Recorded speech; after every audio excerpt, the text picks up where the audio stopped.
Bonjour. C'est moi Orson Welles. J'aime pas trop les voleurs et les fils de pute. Salut, c'est Nos Ciné, votre rendez-vous avec le cinéma qui aujourd'hui parle de docu, qui parle de cinéma, une sorte d'Inception en version extra ball, notre petite récré hors format. On va parler de We Blew It de Jean-Baptiste Torret en compagnie de Stéphane Moïsaki. Salut Stéphane. Salut Charline. Et d'Arnaud Bordas. Bonjour. Charline, bonjour. Allez, Nos Ciné extra ball, c'est parti. Monde de merde. Pourquoi il a dit ça? C'est ce que je veux savoir. Alors je vais tout de suite ouvrir les guillemets et attribuer cette phrase à celui qui l'a prononcée, à savoir Arnaud Bordas. Il s'agit d'un documentaire du critique Jean-Baptiste Torret sur le rêve américain, le destin du rêve américain, fin de citation. Et il me l'a dit sans hésitation. C'est bien ça, Arnaud? Ouais, tout à fait. Nous, on avait un intérêt à aller voir ça quand même, parce que Jean-Baptiste Torret, à la base, est un critique qui s'est un peu spécialisé justement dans les cinéastes de cette époque, sur le cinéma des années 60, 70. Et il a notamment écrit des bouquins là-dessus. Il a écrit un bouquin notamment sur le film de Zapruder. C'était une réflexion sur l'image à travers ce film de l'assassinat de Kennedy. C'est un critique intéressant, moi je trouve, parce qu'il a une trajectoire intéressante. J'aimais moins ce qu'il faisait à ses débuts. Il était plus dans la tradition interprétative et un peu subjective de la critique française. Et peu à peu, il s'est dirigé vers une approche beaucoup plus pragmatique et beaucoup plus historique de cette période-là, en tout cas. Et donc, c'est intéressant de voir ce documentaire-là, où effectivement, c'est un gros documentaire, parce que c'est quand même quelque chose qui fait plus de 2h20. 2h20, ouais, quasiment, je crois, qui a vraisemblablement bénéficié d'un bon budget, parce qu'il y a quand même pas mal de chansons qui ont dû, de standards, qui ont dû coûter un peu d'argent. Il y a le visuel est très soigné, c'est assez joli, c'est même assez bien cadré, c'est vraiment un documentaire élégant, quoi. Et son optique, en fait, c'était de parcourir les États-Unis et d'interroger dans différents endroits, alors autant dans des grandes villes que dans des campagnes ou des anciens sites industriels qui ont sombré. Voilà, là, autant l'Amérique pauvre que l'Amérique aisée, quoi. De rencontrer donc autant ce qu'on appelle des hillbillies, hein, des Américains de l'Amérique profonde, que des gens de la middle class, des citoyens lambda, que aussi des cinéastes, évidemment. Alors il y a un certain nombre de cinéastes comme Bob Rafelson, Michael Mann, Toby Hooper, et j'en passe, et des meilleurs. Ça fait un joli casting. Voilà, ouais. Et donc avec on va dire cette mosaïque de témoignages, il compose peu à peu une sorte de portrait en coupe du rêve américain qui part des années 60, donc, et comment l'espoir qu'a représenté la fin des années 60 et le début des années 70 a abouti au crash libéral des années 80, aux yuppies, tout ça, voilà, au règne de la finance. Aux yuppies, oui. Donc au règne de la finance. Et c'est axé évidemment sur la phrase qui est la première phrase du film de Peter Fonda dans Easy Rider, qui dit à Dennis Hopper, "We blew it", quoi. C'est-à-dire on rêvait de tant de choses et on a tout foiré. Donc voilà, c'est un propos intéressant qui bénéficie encore une fois de témoignages de première main, et en ça, donc ça devrait intéresser, je pense, tous les gens qui s'intéressent, en tout cas, que ce soit au cinéma ou au cinéma américain ou à l'histoire des États-Unis. Il faut peut-être préciser que donc c'est effectivement plus un documentaire sociopolitique que de cinéma, malgré le fait qu'on y a ce casting qui est mis en avant, hein, parce que Michael Mann, il y a aussi des réalisateurs comme Jeff Lieberman, ou Lee Bestman, je sais plus, je confonds les deux, Lee Bestman, voilà, qui est le réalisateur de Survivance, qui est un survival assez crade dans mon souvenir, quoi, et ce genre de choses. Paul Schrader, Bob Rafelson.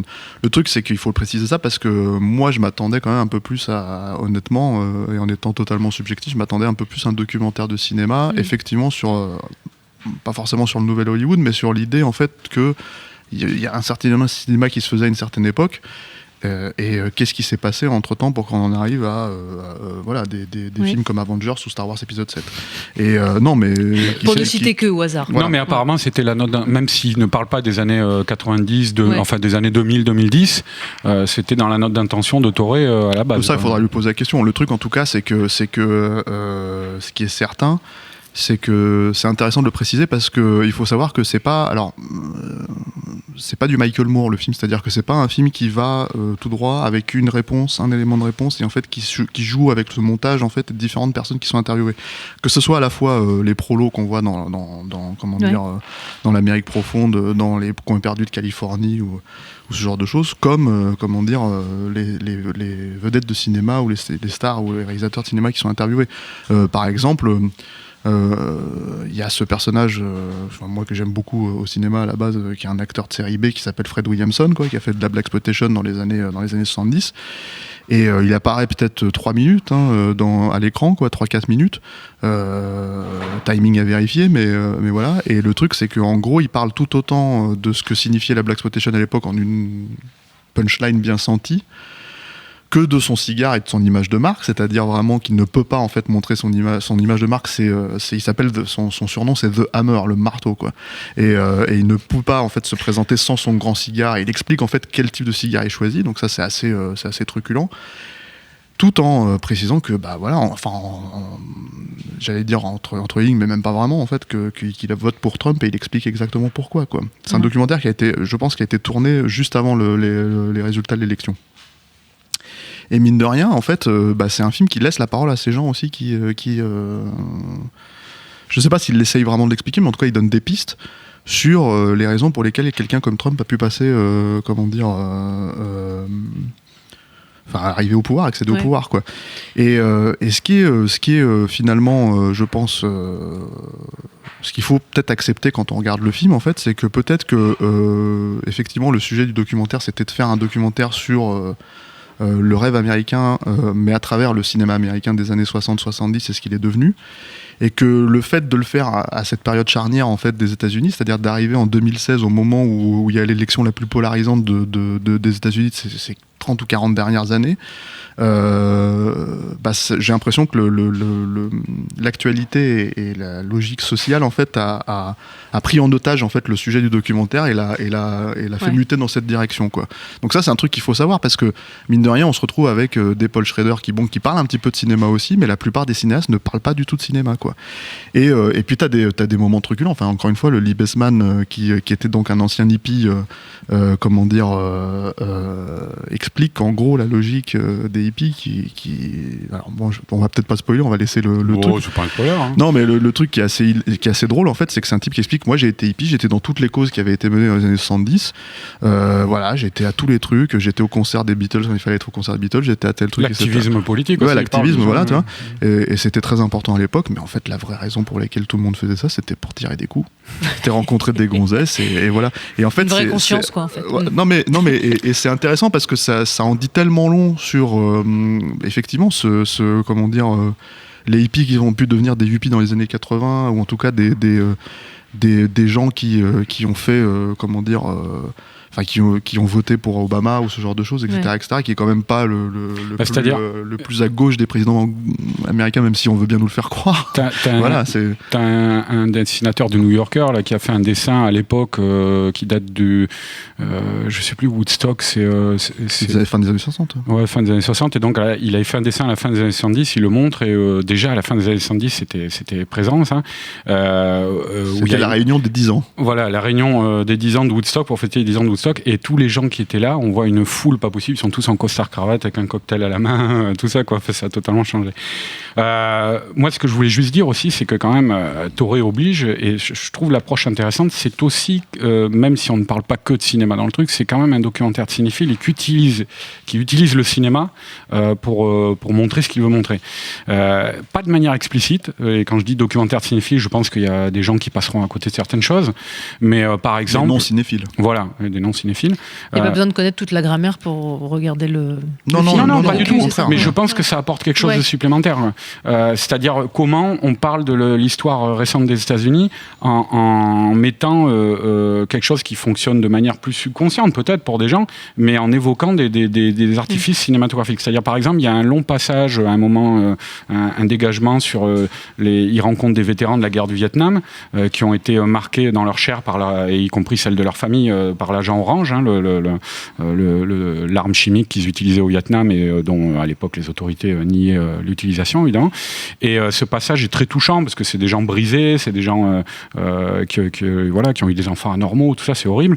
Et il utilise par-dessus un morceau de piano que joue Robert De Niro dans Voyage au bout de l'enfer. Voilà, alors il n'y a pas marqué en bas de l'écran ce que c'est, mais moi, pendant tout le film, ça fonctionnait comme ça. Il y a aussi, alors Voyage au bout de l'enfer, c'est évidemment une référence, mais il y a un plan final, moi je trouve magnifique, Steph, ça t'a un peu moins convaincu, je pense, mais il y a un travelling arrière sur une route des États-Unis interminable, qui dure plusieurs minutes, avec la musique par-dessus, et qui est, moi je pense, il faudrait lui poser la question à Toré, mais qui est la reprise du plan final d'un très très beau film du début des années 70, qui est pas très connu, qui s'appelle Electra Glide in Blue, et qui est un film aussi qui parle justement de l'Amérique des années 70, beaucoup mieux d'ailleurs que un classique un peu trop survendu comme Easy Rider, je trouve. Voilà, donc c'est un documentaire d'un cinéphile érudit et qui utilise cette érudition, je pense, pour nourrir la narration de son documentaire. Et peut-être juste pour faire une note de fin, en fait, il faut peut-être préciser qu'il est possible que les cinéphiles s'y retrouvent quand ils comprennent, parce que par exemple, tu vas avoir un cinéaste on va même pas voir le visage en fait qui est par exemple Larry Cohen. On entend sa voix et donc en fait en gros il y a le nom qui apparaît parce qu'on le verra jamais physiquement. Mais par contre en fait quand il y a des voix comme ça de personnages, je dis les personnages parce que c'est un peu le terme qu'on utilise dans les documentaires, mais quand il y a des vedettes comme ça qui sont interviewées, des cinéastes, il faut savoir qui c'est. Et des fois en fait on se perd un peu. On reconnaît la voix de Paul Schrader et il sera inscrit à l'écran qu'une heure après, je crois. Voilà. Donc pour boucler en fait en gros il faut dire qu'il y a cette approche là et il y a surtout un autre truc, c'est que ceux qui cherchent des vraies réponses à la question d'origine, en fait, je pense, peuvent passer leur chemin parce que c'est pas l'optique du film. L'optique du film, c'est, je pense, c'est vraiment de dresser ce portrait-là. De la même manière que l'Amérique ne sait même pas vraiment où elle va en fait. Donc du coup en fait le film par moment a ce feeling un peu étrange où on se dit mais il parle de quoi, il veut aller où, qu'est-ce qu'il fait. Mais le truc c'est que le voyage vaut le coup en fait, parce que d'un seul coup on a quand même des moments assez truculents. Voilà, on a cité quelques-uns, il y en a d'autres encore dans le film. Pas que truculents, des moments touchants effectivement aussi, qui sont perdus dans une ligne droite qui est peut-être la route 66 en gros, parce que c'est un peu ce qu'il reprend en fait, c'est un peu le leitmotiv du film, il roule sur la route 66 qui se termine à Santa Monica, etc., et dont il montre les images aussi, voilà. Donc c'est un film qui est, moi je trouve, inégal dans son approche, mais néanmoins vraiment intéressant parce qu'il y a beaucoup de moments de vide dedans, quoi. C'est comme un voyage, hein. C'est comme quand on taille la route, enfin, c'est-à-dire il y a une trajectoire, mais en cours de route on s'arrête, on fait un truc, et puis on repart. Voilà. Un voyage qui s'appelle We Blew It et c'est signé Jean-Baptiste Toré. Notre temps est écoulé. Merci à tous. Merci Arnaud Bordas. Merci Stéphane Moïsakis. Merci à Jules à la technique. Merci à l'antenne Paris pour l'accueil. Rendez-vous sur binge.audio, le site de notre réseau de podcast Binge Audio, pour retrouver toutes nos émissions. Et on vous dit à très vite. Rosebud